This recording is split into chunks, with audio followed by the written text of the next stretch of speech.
வாளறிவன் ஜோதிட களஞ்சியம் யூடியூப் நேயர்களுக்கு வணக்கம். இன்னைக்கு இந்த நட்சத்திரம், அதுக்கு ஏன் நட்சத்திரம் பேர் வச்சாங்க, ராசிக்கு ஏன் ராசின்னு பேர் வச்சாங்க, இதை பத்தி பார்ப்போம்.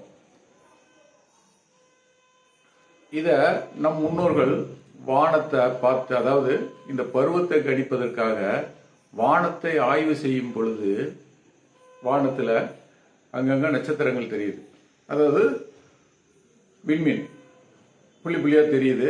இதை அப்படியே உற்று நோக்கி ஆய்வு செஞ்சுக்கிட்டே இருக்கும்போது ஒரு கூட்டமாக தெரிய ஆரம்பிக்குது.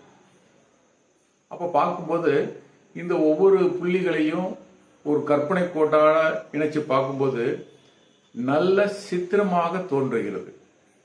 அப்ப நல் சித்திரம் அப்படின்னு பாக்குறாங்க. அதுதான் பின்னாடி நட்சத்திரம் மாறி இருக்குது. இப்ப ராசி மண்டலம், ராசினா என்ன அப்படின்னு பார்த்தா, ராத்திரியில வானத்துல சித்திரம் வரைஞ்ச மாதிரியான ஒரு அமைப்பு. மேசராசி அப்படின்னா ஆடு மாதிரி ஒரு சித்திரம் வரைஞ்சது. அஸ்வினி நட்சத்திரம்னா குதிரை தலை போல ஒரு சித்திரம் வரைஞ்சது. ரிஷபராசினா ஒரு காளை மாடு போல சித்திரமா தெரியுது.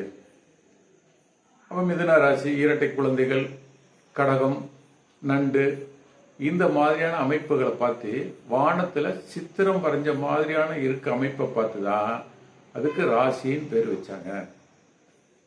இது போல ஒவ்வொரு சொற்களையும் ஆய்வு செய்தால் இந்த ஜோதிட கல்வியில் என்ன சொல்லப்பட்டுள்ளது என்பதை முழுமையாக ஆய்வு செய்யலாம். நன்றி, வணக்கம்.